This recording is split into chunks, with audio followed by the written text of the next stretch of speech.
Monggo Mas Nasir.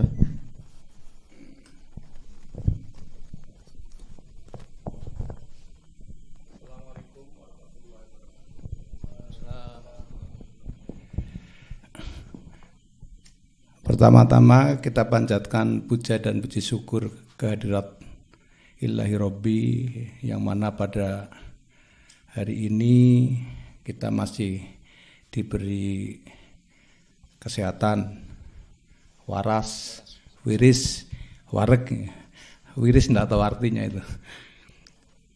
Dan selamat buat dari santri bertepatan dengan Maulid Nabi, semoga Allah senantiasa mencurahkan rahmatnya kepada junjungan kita Nabi Agung Muhammad Sallallahu Alaihi Wasallam. Jadi nanti sumrambah pada umatnya yang selalu menanti ila yaumil akhir syafaatullah, ya kayak jadul ya. Nek dekat kiai iki rasanya ono deg-degan ini.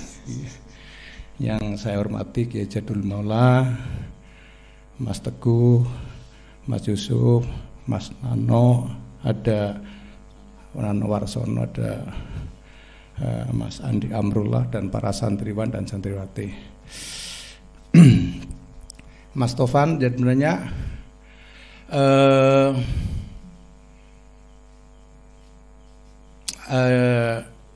ini jadi kita imajinasinya jadi pulang lagi. Jadi apa? Karya ini terinspirasi dari mimpi sebenarnya. Mimpi yang saya dipeseni sebuah wayang, judulnya Wayang Burung, dan almarhum tidak pernah menceritakan wayang burung ini apa. Saya menanyakan kenapa wayang burung, ya kira-kira nanti petapa seperti kuntul, dia bilang gitu, nanti kayak yang ganas kayak burung hantu yang menakutkan, kayak burung gagak.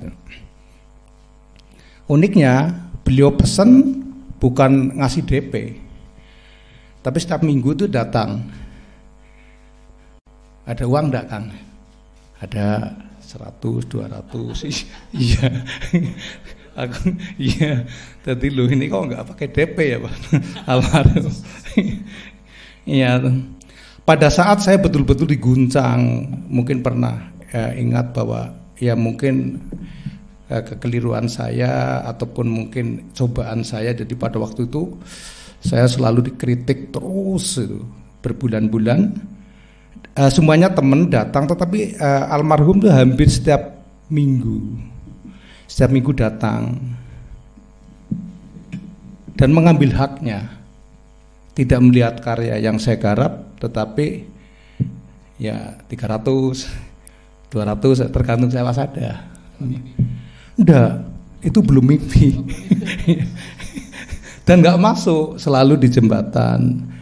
Ada uang dagang, ada. Kebetulan persahabatan lama. Apa ini yang disebut persahabatan? Aku pikir begitu. Jadi karena pada situasi saya gundah, terus almarhum selalu datang dan aku belum bisa membaca almarhum itu gundah kecuali mereka ada satu karya tentang Gua Garba. Jadi sakitnya saya kalau saya bandingkan dengan Kidungnya Gundono tidak ada apa-apanya. Jadi ternyata Gundono almarhum mampu menyimpan penderitaan yang luar biasa dengan mimpi tapi dalam keadaan sadar. Almarhum kepingin sekali. Cuman saya ini tidak bisa menangkap pikiran almarhum itu bahwa pokoknya Gua Garba karo maca maning, maca dia bilang. Dia ulang-ulang kalimatnya cuma itu toh. Lalu karya itu udah semakin banyak. Celakanya saya tidak tahu nomor HP-nya Gundono almarhum. Wong saya juga nggak punya HP. Mau ngabari bagaimana, wayangnya sudah jadi. Puncak-puncaknya saya dapat kritik itu anak-anak saya pinggirkan ke daerah Batam. Jadi anak-anak saya boyong sama istri saya karena suasana ini sudah cukup berat ya untuk anak-anak. Kalau saya sih alhamdulillah kuat. Malamnya itu saya memimpikan wayang itu dipamerkan dalam alam mimpi. Kurang lebih rumahnya juga seperti ini. Kurang lebih di display wayangnya. Cuman penontonnya nggak ada orang tua, anak-anak kecil. Dan mimpi itu sampai aku bangun dan saya tulis, saya tidur lagi mimpi itu berkelanjutan. Jadi aku malah nanya sama istri saya, tadi saya bangun ya? Iya, minta kertas ya. Saya menulis memamerkan karya almarhum dalam mimpi karena almarhum pernah belum lihat. Saya pernah bilang jangan nanti tamunya belum datang, anak-anak kecil itu. Saya bilangin itu. Jadi menunggu tamunya datang, saya tuh jalan-jalan di alam yang absurd menurut saya. Jadi pohon ketemu pohon sudah, dan tidak panas, tidak dingin. Dan ada magnet yang luar biasa, yaitu ingatan saya jalan ke barat, ke pinggir, ke kiri itu. Magnet yang paling mempesona adalah sebuah kuburan, Cungkuk. Desa ngintip Cungkuk. Jadi maunya saya ke Cungkuk terus.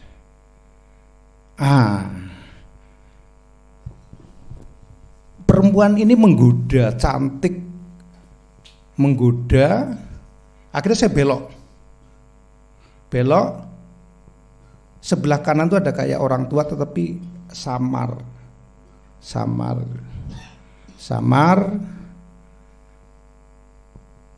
Nah itu yang menarik apa? Di alam mimpi saya punya HP. Dasar kan? Saya punya HP, tapi baru bunyi sekali kering, mati HP-nya. Bagaimana cara ngecasnya ya? Iya. Nggak tahu pulsa, cuma ngecasnya bagaimana. Saya ingat di rumah yang sebelah kanan ada orang tua, wajahnya samar, ada perempuan cantik itu, ada padasan. Barangkali ini cara ngecasnya. Jadi tak buka airnya, HP-nya tak tak kucuri air padasan. Setelah tak kucuri air padasan itu bunyi lagi. Bunyi saya akan menuju ke tempat pameran tadi yang anak-anak kecil banyak itu. Ternyata wayangnya sudah diangkut dalam truk. Dan almarhum naik motor dan dengan ketawa. Jadi almarhum motornya lebih kecil daripada almarhum. Meminta HP itu. Ternyata HP-nya bukan milik saya. Jadi diminta almarhum, lalu berdering lagi. Enggak, ini untuk saya. Enggak Kang, saya. Dia pesen. Saya ingat banget pesan almarhum. Ngibadah. Bukan salat, bukan sembahyang, ngibadah. Kang, ngibadah. Saya dapat HP itu bunyi lagi. Tepat HP yang bunyi ketiga itu, saya dibangunkan istri saya. Persis dering telepon istri saya, kabar almarhum itu meninggal. Makanya ini saya kayak pulang ke jadi saya nggak layat almarhum, saya masih posisinya di Batam itu. Jadi dibangunkan, lagi seneng-senengnya punya Samsung dibangunkan. Ternyata istri saya memegang HP itu. Dia bilang, Pak bangun, ada telepon. Samar-samar saya angkat, berita duka almarhum pulang ke rahmatullah itu. Tentu saya gundah, posisi di Batam sebagai sahabat tidak bisa melayat. Di sana ini apa? Yo gayane rengeng-rengeng gue menghibur diri dulu. Jadi tentang maca jadi tak baca tak itu.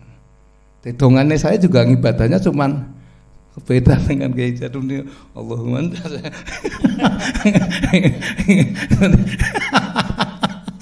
relax aja ya. Karena ini Anda saya bawa ke alam mimpi saya dulu. Tentu pulang dari sana saya melukis ini. Berarti 5-10 tahun ke sana, ke belakang lagi, almarhum Amang Rahman Zubair pernah mengatakan bahwa saya melukis yang ibadah itu. Mungkin hari ini juga bekerja juga diniatin ibadah itu. Jadi karena ini masa gambar, saya lukis nawaitu saya ya ngibadah gambar untuk mengenang almarhum Gundono itu. Jadi di sini juga tak tulisi maca. Dan karya itu sampai sekarang apa ya?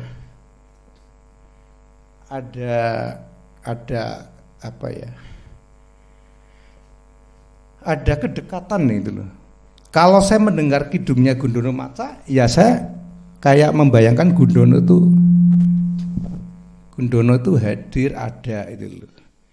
Kayak Gundono belum pulang seperti ke alam yang beda itu loh. Jadi mungkin secara jasadi dia sudah pulang, tetapi karya mereka sampai hari ini saya kira masih sebagai warisan, sebagai apa ya?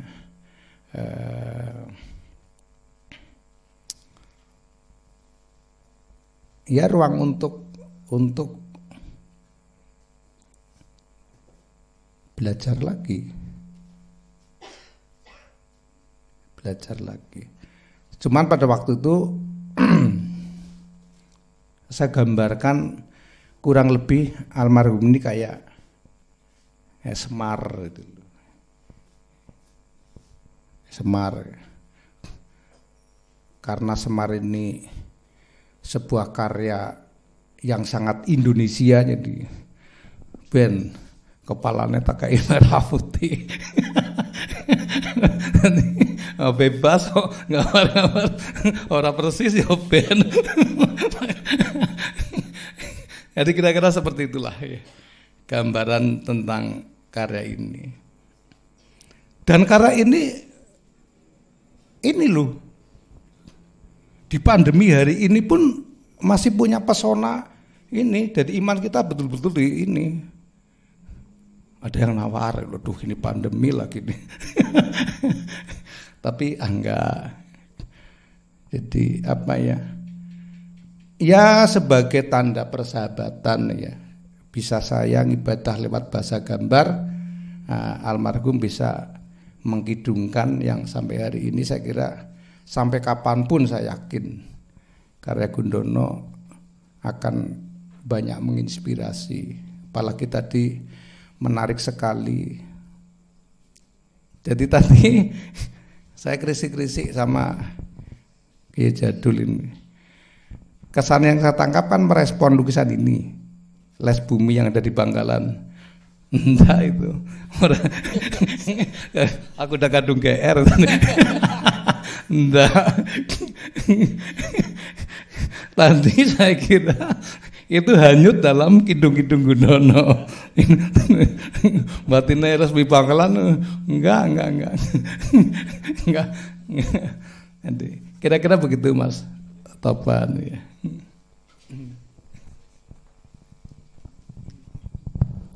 Nggih, matur nuwun Mas Nasirun. Cukup menarik ya, ternyata lukisan ini dari hasil mimpi mendapatkan HP Samsung yang dicas lewat padasan. Baik, monggo Kiai Jadul Maula untuk menjabarkan mungkin dilihat dari perspektif yang lebih dalam terkait ngaji seni. Monggo ya.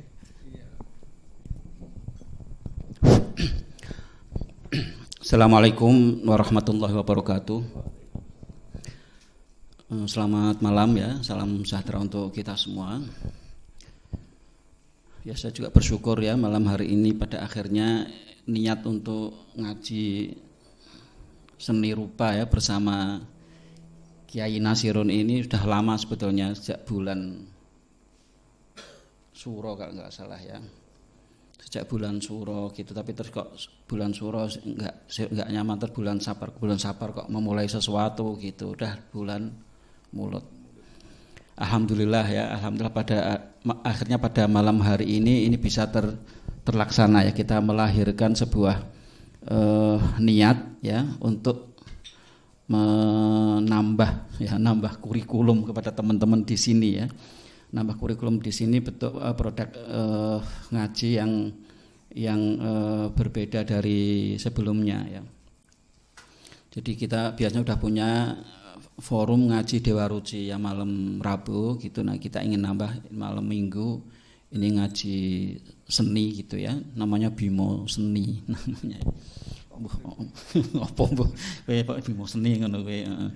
Soalnya saya sebelumnya kan Dewa Ruci, lakonnya Bimo, terus ini Bimonya nyeni. Rasa dimaknai, saya Bimo Seni ngono. Gogleng ya ora ono. Anane Bimo Seno. Bimo Seno. Nah, tapi gini ya, mungkin beberapa hari yang lalu saya dikagetkan begini ya, saya kedatangan tamu ya, anak-anak muda dari Kebumen. Nah, ternyata mau ngundang saya untuk acara mereka di Kebumen. Cuman yang saya kaget, pertama mereka menamakan dirinya itu Komunitas Sedleng Nusantara. Aneh lagi.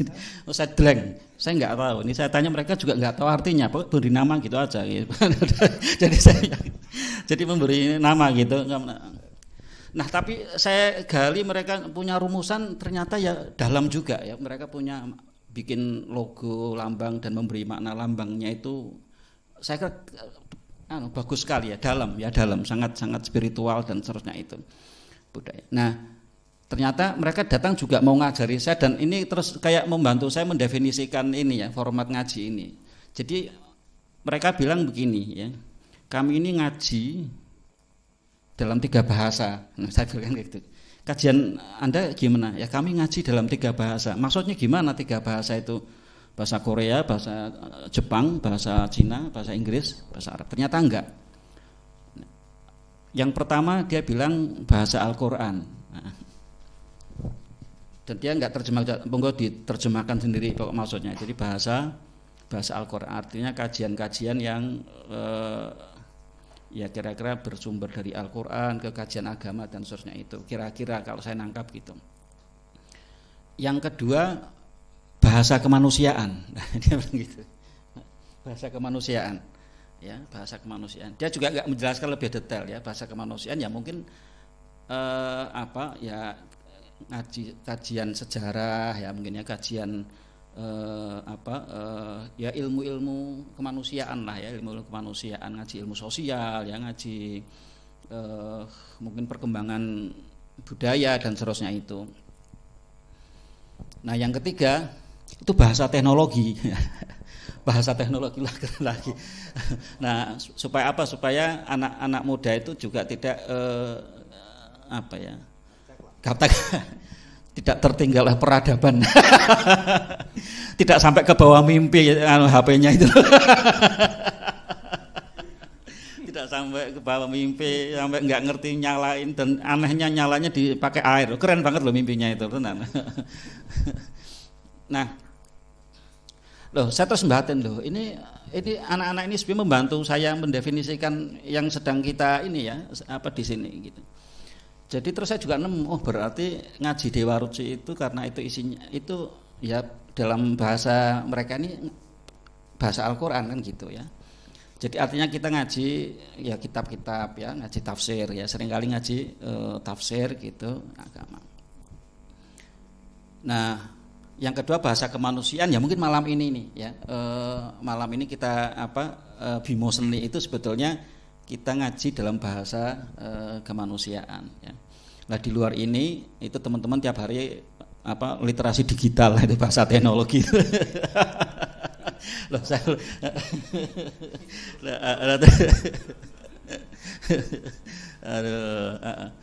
nah, jadi saya bersyukur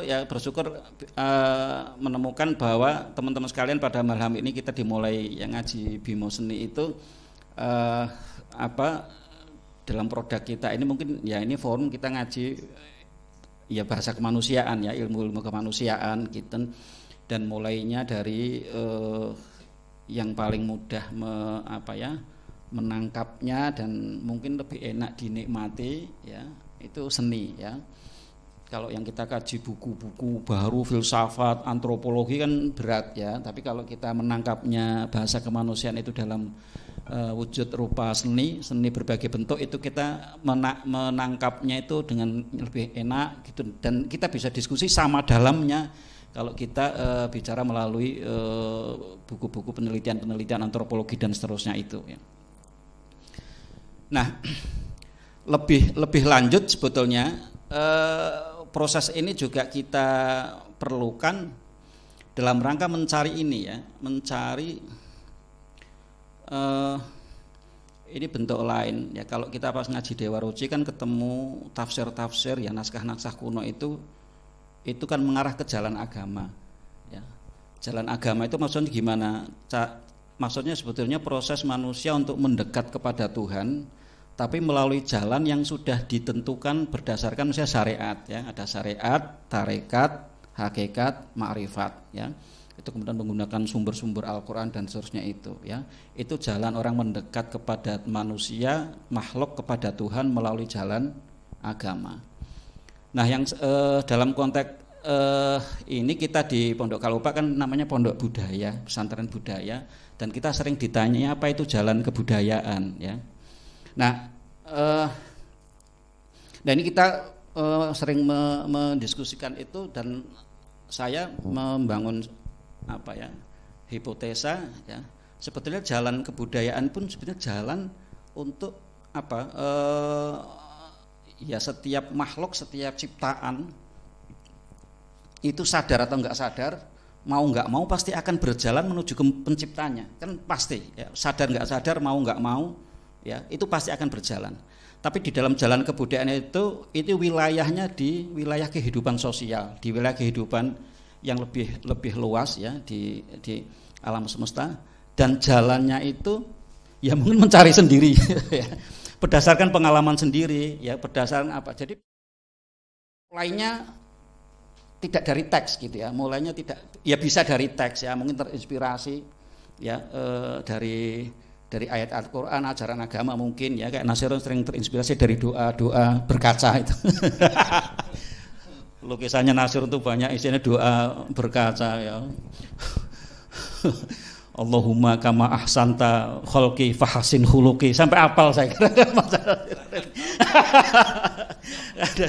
dari doa apa yang sederhana itu, bisa mulai dari situ, tapi bisa mulai dari ngawur juga ya, dari mimpi ya, dari mimpi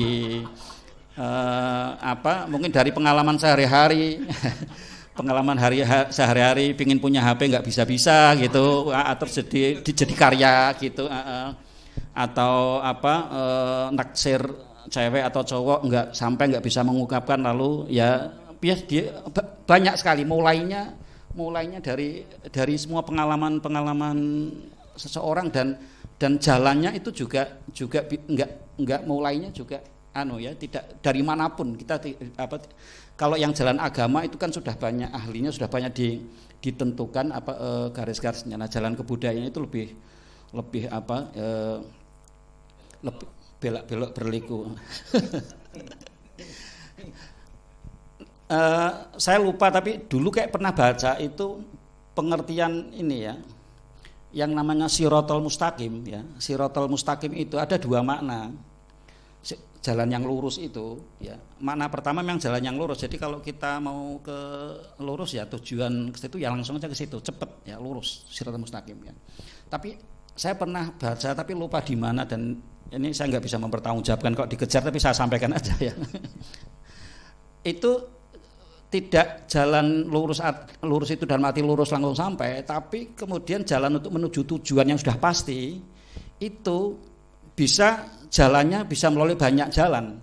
Jadi kayak ungkapan ada 1001 jalan menuju Roma. Jadi yang penting tujuannya ya, yang penting kita tahu tujuannya, tapi untuk lewatnya itu bisa improvisasi, banyak pilihan tergantung orangnya ya.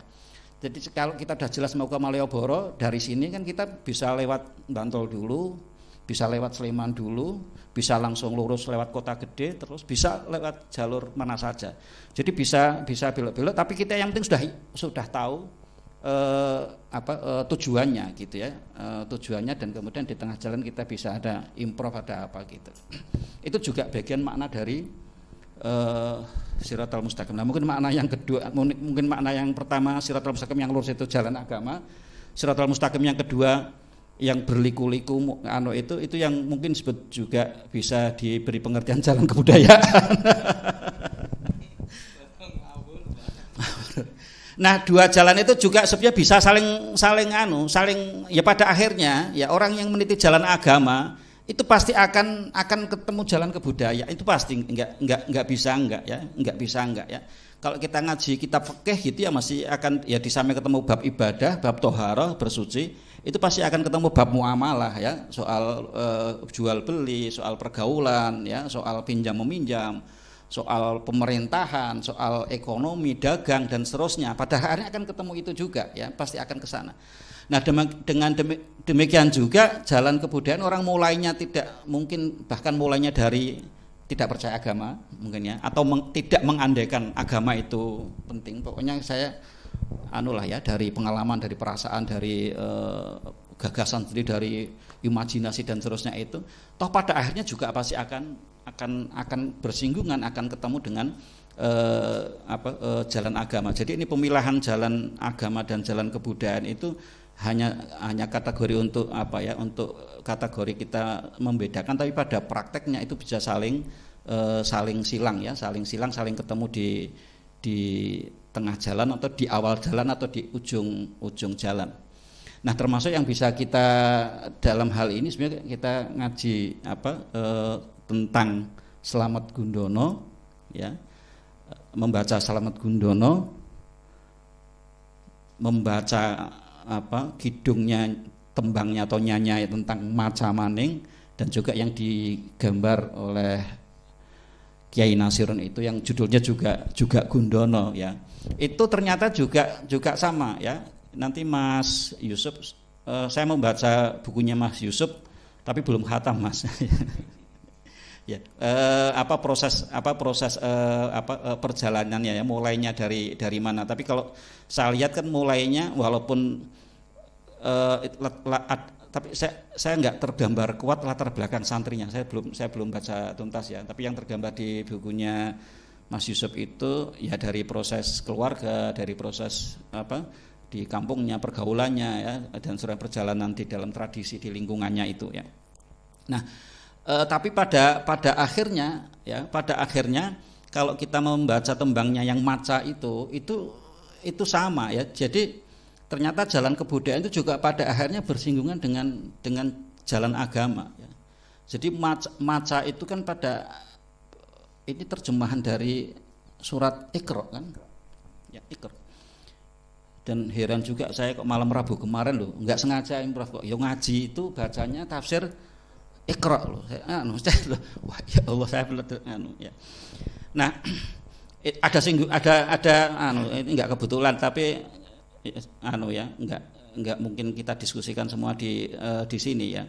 Tapi di Slamet Gundono kalau kita hayati ikuti ya, dia Iqra itu kan kemudian maknanya berkembang. Pada awalnya Iqra membaca dalam arti Slamet Gundono kan membaca huruf ya, alif, ba, ta ya. Hijaiyah, huruf hijaiyah, mengeja gitu.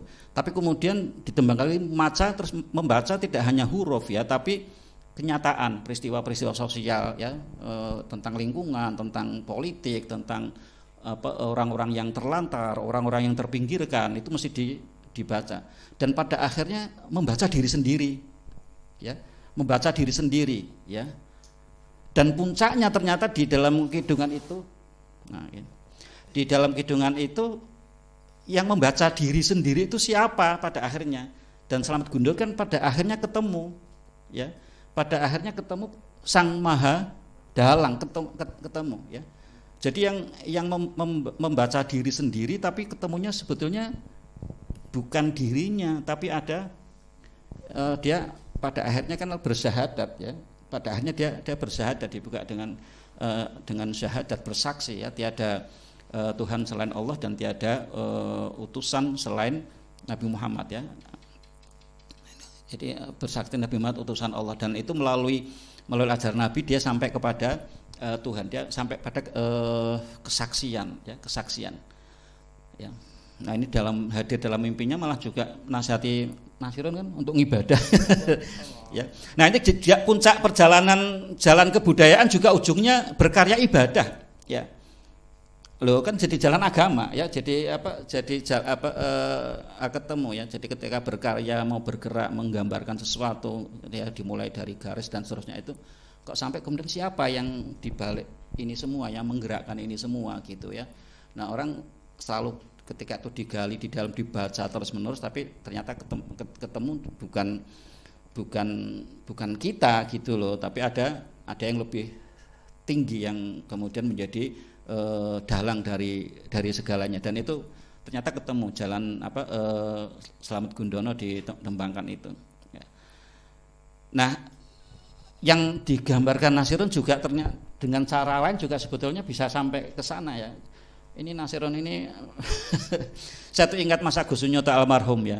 Ingat Mas Agus Sunyoto itu dulu awal memulai sebelum jadi novelis itu pelukis, ya, seni rupa, melukis. Nah, ketika melukis ternyata muncul gagasan yang ingin dilukis itu banyak banget, dan ternyata nggak cukup.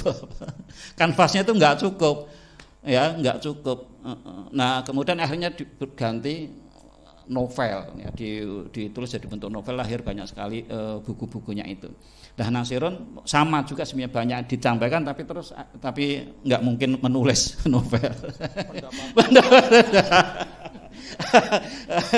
Nah, akhirnya ditulis, ya digambar, ya ditulis, ya.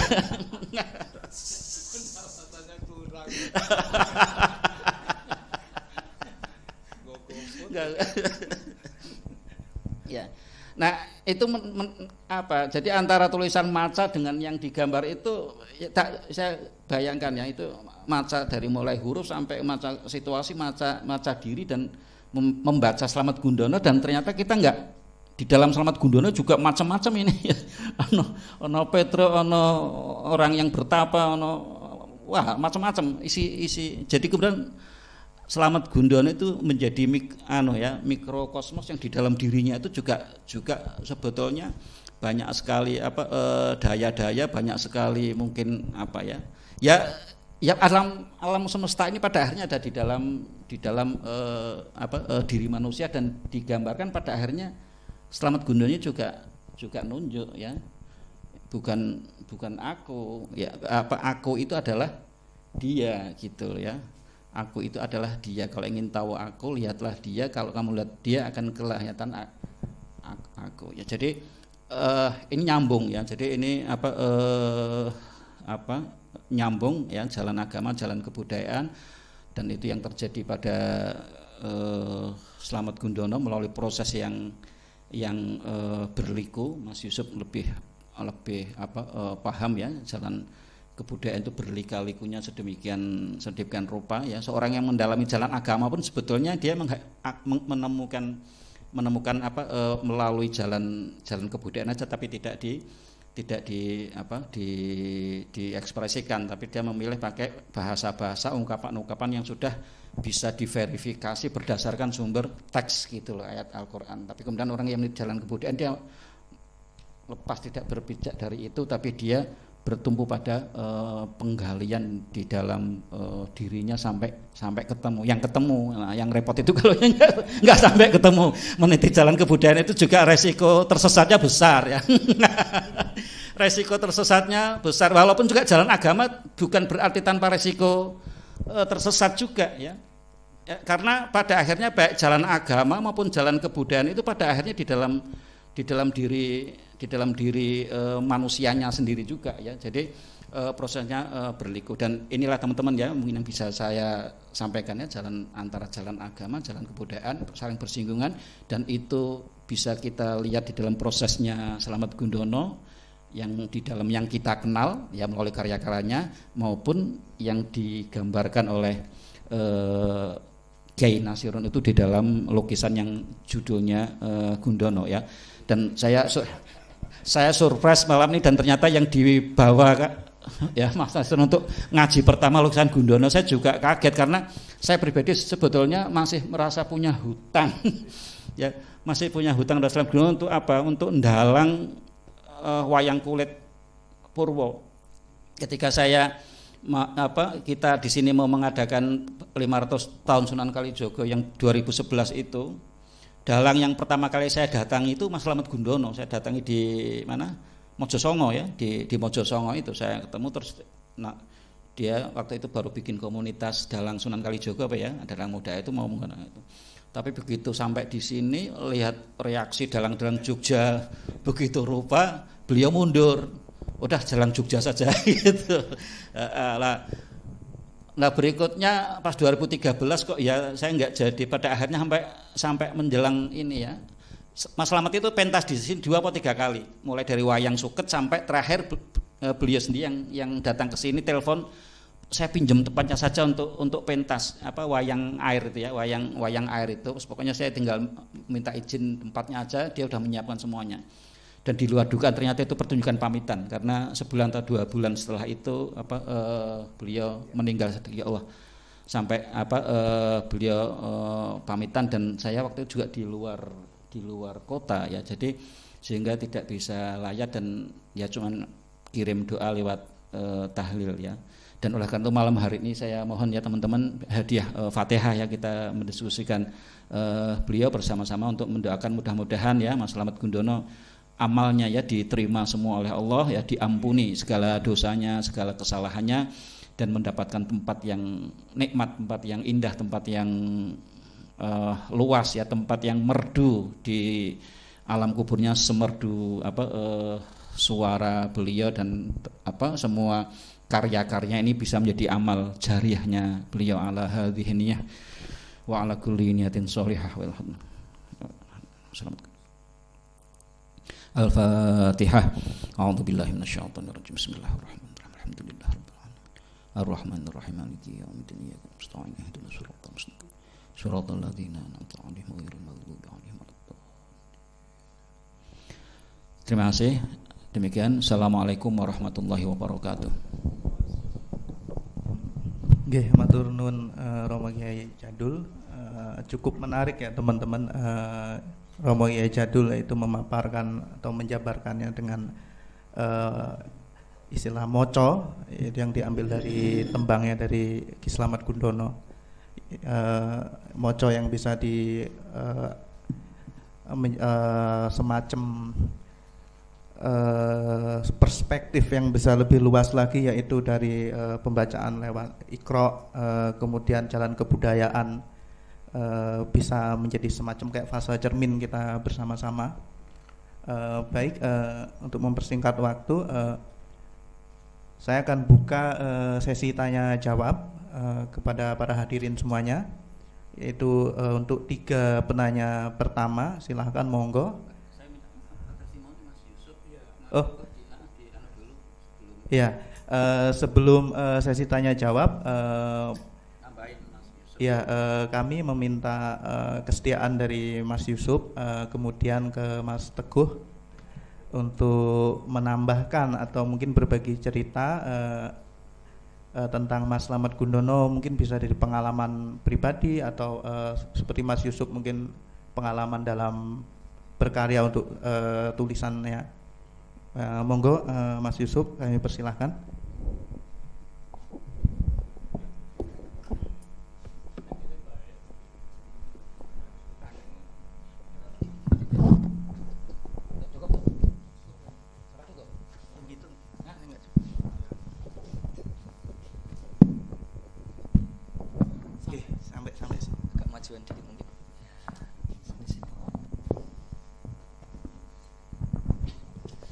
Sugeng dalu, assalamualaikum warahmatullahi wabarakatuh. Terima kasih atas waktunya. Malam ini saya niatkan untuk ngaji, mendengarkan Kang Nasirun yang sudah lama bersahabat dengan Mas Gundono dan juga Kiai Jadul, kemudian Mas Teguh dan lain-lain. Tujuannya saya ngaji, siapa tahu saya bisa nulis lagi tentang Mas Gundono. Masih ada hutang 1 buku lagi yang harus saya tulis dan sampai sekarang belum selesai. Karena sebenarnya dari buku pertama sampai yang mau ketiga itu saya tidak percaya diri menulis. Karena pertama saya tidak pernah ketemu satu kali pun dengan Slamet Gundono. Jadi ini sebenarnya penyesalan yang terlambat buat saya. Sehingga saya merasa aku ora percaya diri. Nanti kalau ditanya legitimasi mungkin apa kok nulis wong ora tahu ketemu gitu. Pertama itu, kedua saya itu tidak pernah paham tentang apa yang digeluti selama Mas Gundono dalam konteks pedalangan ya. Wayang apa-apa saya itu tidak paham karena saya latar belakangnya antropologi. Jadi saya hanya bisa memahami dalam konteks kemanusiaan itu. Jadi bahasa saya bahasa kemanusiaan itu.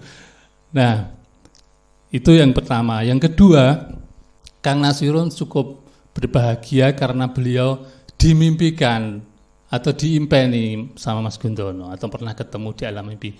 Saya dari mulai nulis sampai sekarang belum pernah mimpi, Mas. Saya riset Mas Gundono ini 3 tahun, dari tahun 2015 sampai 2018. Bahkan saya mulai dari 2014 sebenarnya, karena saya dari 2013 itu tinggal di Tegal, di Selawi. Saya kerja di sana. Terus kemudian 2015 pas akhir Mas Gundono meninggal, saya baru mulai riset. Saya riset tujuan pertama saya adalah pengen tahu Mas Gundono keluarganya. Akhirnya saya ngontrak di rumahnya Mas Gundono. Di kamarnya Mas Gundono waktu kecil. Tujuannya biar mimpi sama beliau. Tapi sampai selesai nulis buku sampai sekarang belum pernah dimimpikan. Nah, ini salah satu ini, kayaknya nggak disetujui ini.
Namanya Mbah Dalisem.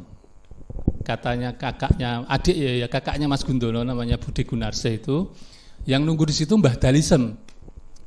Gitu. Nah, saya pengen ketemu dulu sama Mbah Dalisem itu juga. Enggak ketemu, Mas.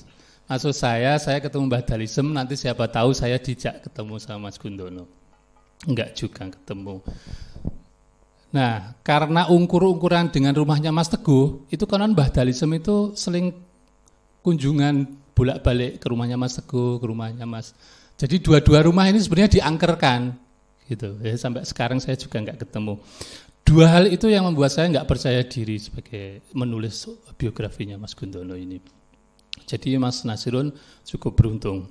Terus kemudian dalam konteks seni Mas, saya melihat Mas Gundono ini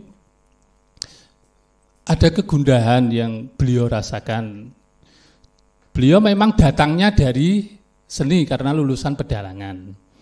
Tetapi kecilnya memang kehidupannya dengan masjid dan lain-lain. Tapi memang Mas Gundono ini kalau disebut santri dalam definisi santri pondok yang harus tinggal di pondok, memang nggak pernah tinggal di pondok. Gitu. Jadi definisi santri itu membingungkan dalam konteks ini. Kalau Mas Gundono disebut santri, bahwa santri itu harus di pondok berapa tahun, ngaji alfiyah atau ngaji nahwu shorob, enggak. Tapi beliau belajar di man aliyah, itu memang mannya sekalian pondok. Gitu. Jadi beliau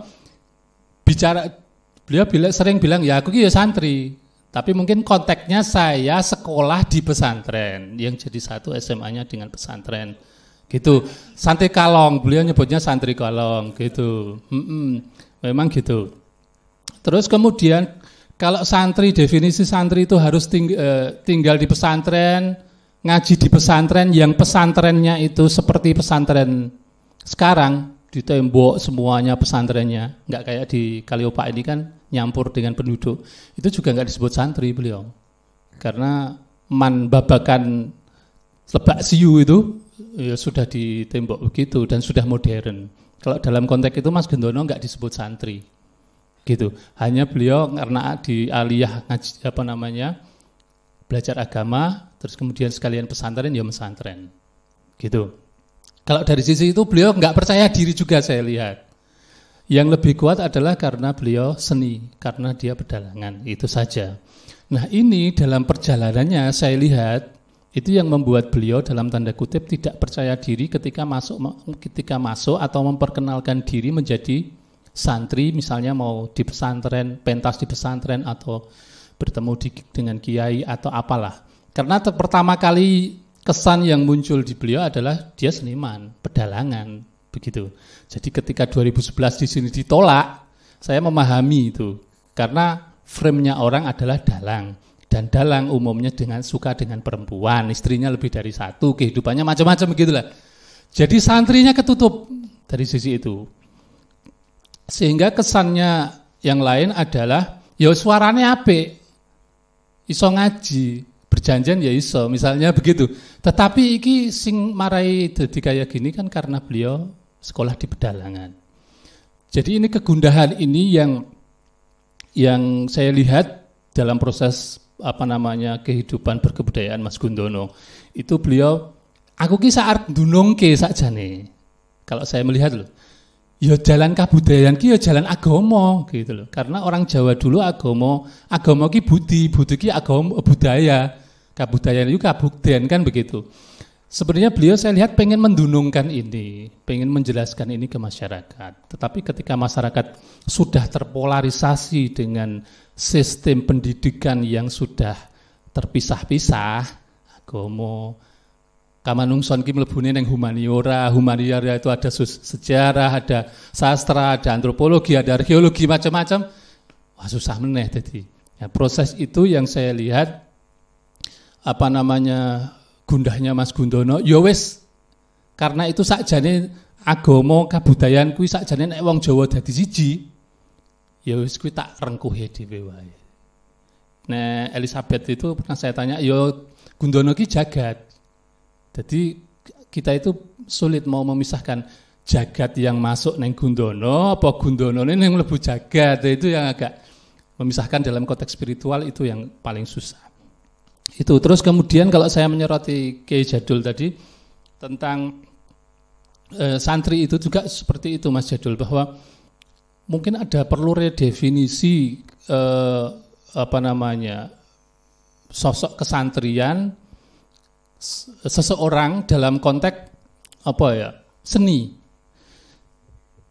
Ya nek awake dhewe mbah-mbahe dhewe karena ini Mas Gundono itu dari kecil adalah kabudayaan, dan kabudayaan yang dikenalkan sama Mas Gundono ini ya kesantrian, Pak.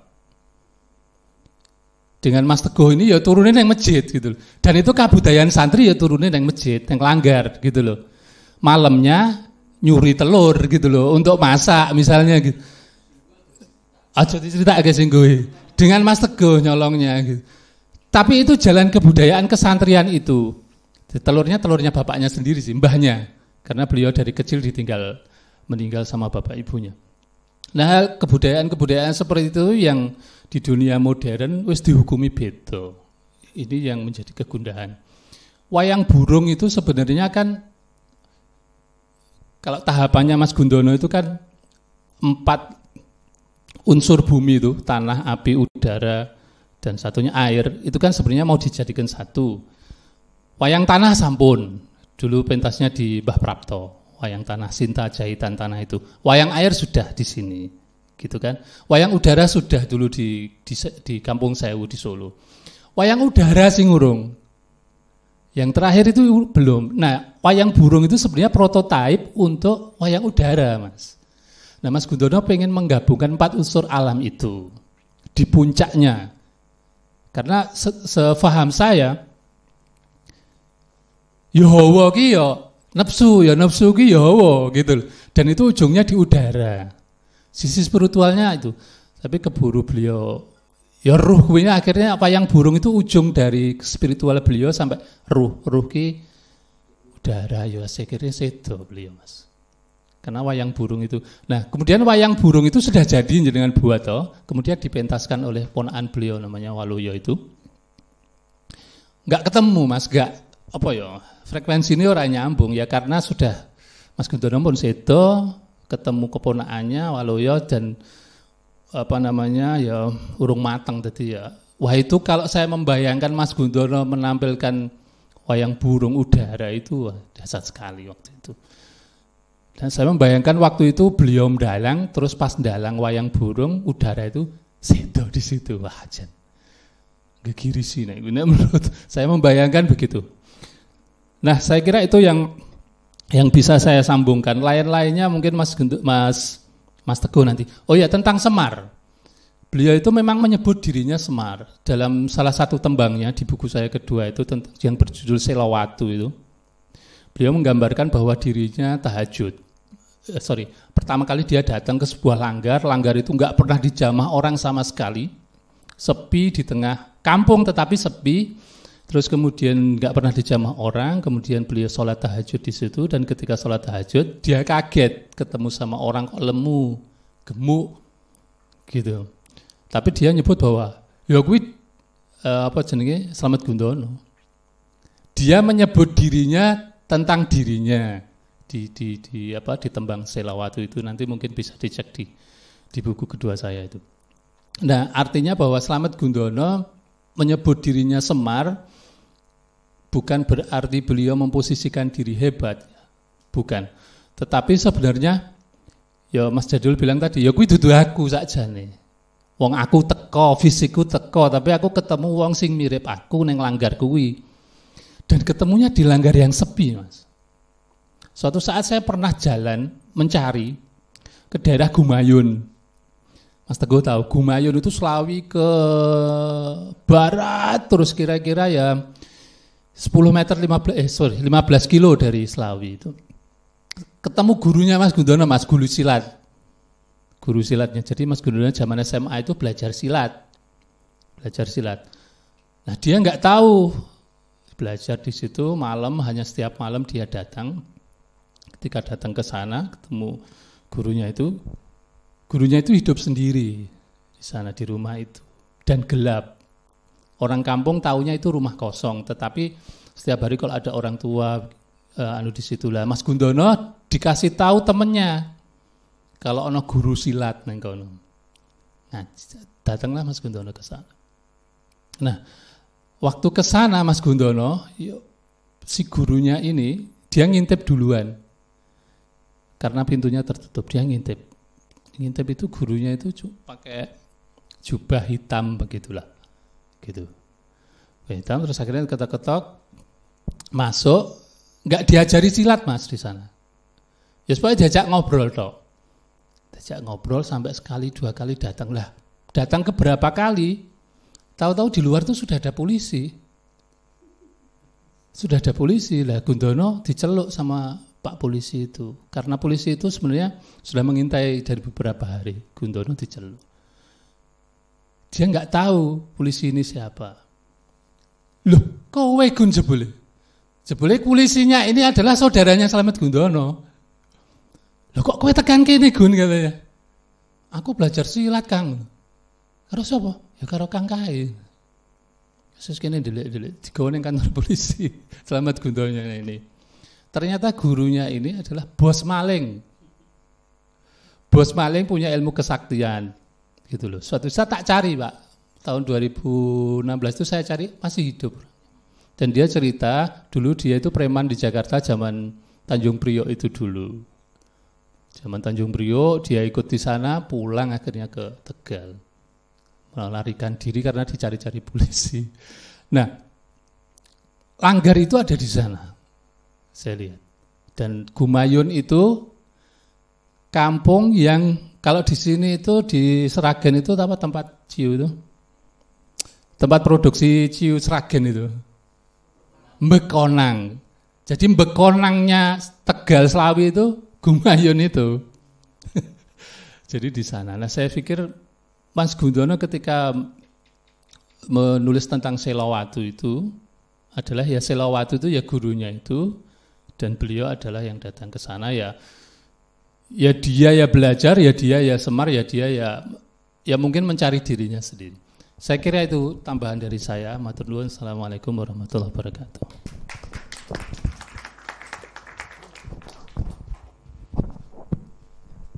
Oke, cukup menarik ya cerita dari Mas Yusuf tadi. Kita juga baru tahu kalau ternyata Mas Slamet pernah berguru dengan bos maling. Ya, itu salah satu perjalanan dari Ki Slamet Gundono. Kemudian saya persilakan ke Mas Teguh untuk mungkin bisa memaparkan mungkin bisa dari masa kecilnya pertemuan dengan Mas Gundono atau mungkin cerita-cerita menarik yang lainnya bisa disampaikan. Monggo Mas.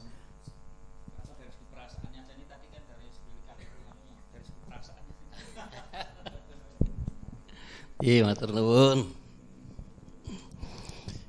Sugeng dalu, sugeng pepanggihan, mugi Gusti tansah paring karahayon dumateng panjenengan kula sami. Mas Nasirun, Mas Yajadul yang saya hormati. Mas Slamet Gundono itu tidak pernah melihat wajah ibunya ya, karena masih bayi ditinggal ibunya dan lalu ikut mbahnya, yang saya manggil mbahnya itu Bude. Jadi memang sejak dalam rahimnya itu Mas Gundono itu sudah bagian dari keluarga besar kami itu. Ya banyak cerita yang tidak mungkin saya ceritakan semuanya, tapi saya malah pengen cerita gini Mas Jadul. Yang saya berterima kasih itu Mas Slamet Gundono itulah yang mengajak saya ke Kaliopak. Wah, lih menarasikan pada waktu itu. Kia pesantren keramat gitu loh katanya. Iya betul. Pesantrennya para salik. Jadi anggere sih dasar-dasar ki urung ayahe mandek mondok nang Kaliopak lah. Akhirnya saya ditelepon nyusul, katanya dia mau wayangan di sini. Rumah saya kan di daerah situ. Oh yo keblasuk-blasuk Mas ke sana kemari. Lalu sampai Gun, wah angel dalan nih, sampai akhirnya dipantau, saya dijemput di depan. Baru Gundono bilang, ya begitulah untuk ketemu pesantren keramat itu memang perlu perjuangan. Dan jalannya berliku-liku katanya begitu. Maka kalau masih belum ketemu, masih berliku-liku ya sesungguhnya Anda sedang diuji untuk ketemu dengan pesantren sing nilainya keramat itu loh. Tapi enggak lama setelah dia bilang pesantren itu keramat dan jalannya berliku-liku, dia tambahin lagi. Tapi sekaligus itu berarti pesantren Kaliopak tidak berada di jalan yang lurus katanya gitu. Dia nggak butuh perjuangan lagi, tapi memang tidak berada di jalan yang lurus. Jadi kalau ditibake meneh kuwi Mas Jadul wah jan tobat. Tapi itulah kekhasannya Mas Slamet Gundono. Maka ketika 40 harinya Mas Slamet Gundono saya sawan ke Mas Nasirun, ternyata yang berkesan beliau pun saya ingat betul. Mas Nasirun itu ngendikan bahwa Mas Slamet Gundono iki pahit legine wis dilek. yo paite yo legine uripe wis dilek kabeh. Sampai saya jadi ingat bahwa kalau dia dalam klasikan itu Mas, di akhir tancep kayonya mantra yang dibaca itu hamungkasi sadurunge lekas. Jadi ini kayak menggabungkan, yo tak rampung ini sadurunge wiwit gitu loh. Maka tadi ketika Mas Yusuf bercerita tentang jalan budaya dan jalan agama, mungkin ini hipotesa Mas Slamet Gundono karya-karyanya itu untuk menyatukan dua jalan yang hari ini menjadi dikotomi dan menjadi diskursus yang enggak selesai-selesai itu. Dia mencari bentuk hamungkasi sadurunge lekas. Ya agama ki ya budaya ki ya agama dadi siji. Saya nambah itu aja lah Mas Jadul, matur nuwun. Sugeng dalu. Assalamualaikum warahmatullahi wabarakatuh.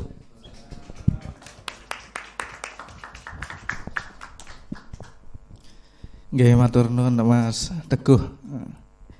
Jadi pesantren Kaliompak itu poinnya adalah pesantren keramat.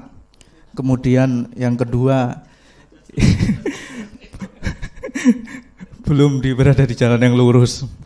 Baik, saya akan membuka sesi tanya jawab untuk para hadirin di sini. Di sini ada teman-teman mahasiswa UNESA, ada teman-teman seni murni ISI juga yang hadir. Monggo. Mas Nano, selamat datang. Jangan pura-pura ngantuk.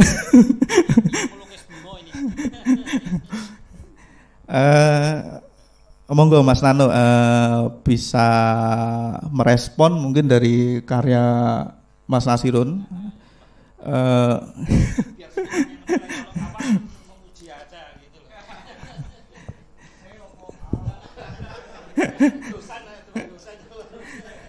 Monggo Mas Nano.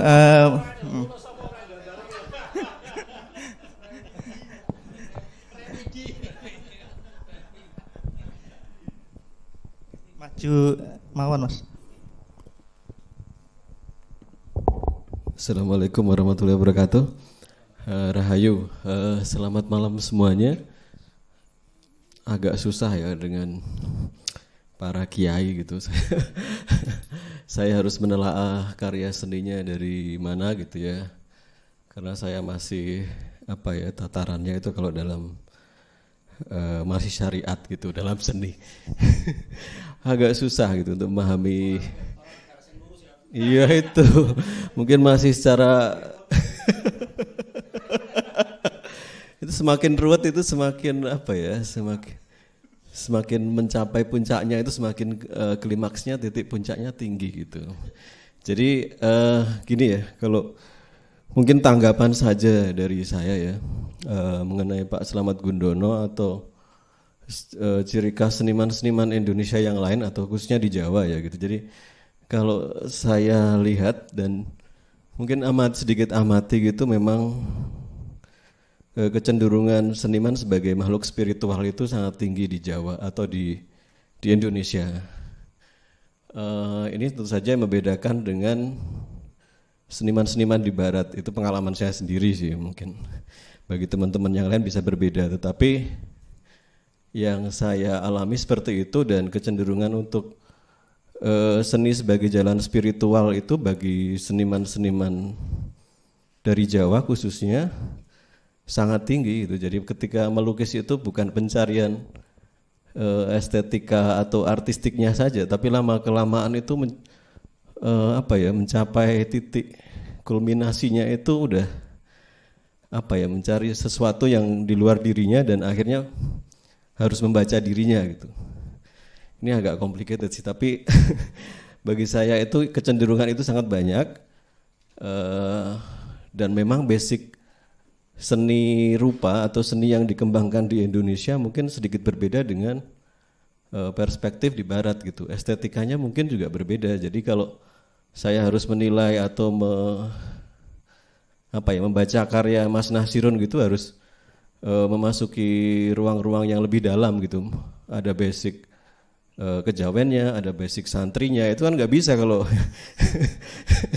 jadi harus juga dengan pengetahuan yang lebih gitu kalau mau memang membaca seniman-seniman yang ada di Jawa atau di Indonesia yang memang mempunyai basic kecenderungan pencarian dirinya itu melampaui dari sekedar artistik gitu. Mungkin Pak Slamet Gundono saya pikir juga dari perspektif itu beliau itu muncul gitu. Dan ini bisa berlaku juga bagi seniman-seniman muda yang lain yang mungkin apa sih sebenarnya tujuannya berkesenian gitu-gitu loh. Apakah hanya sekedar untuk memamerkan dirinya atau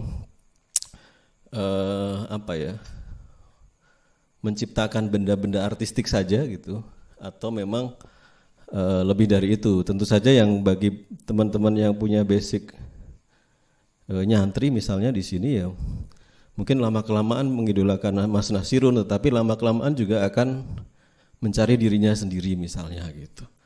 Tetapi yang perlu saya garis bawahi, apakah memang kecenderungan seniman yang berasal dari Jawa misalnya itu kemudian memang pencarian model estetikanya itu sampai segitu, dalam pengertian bahwa antara spiritualitas dan estetika itu menjadi satu gitu dalam dirinya gitu. Gitu sih, mungkin bisa menjadi pertanyaan atau apa ya? Pernyataan sih.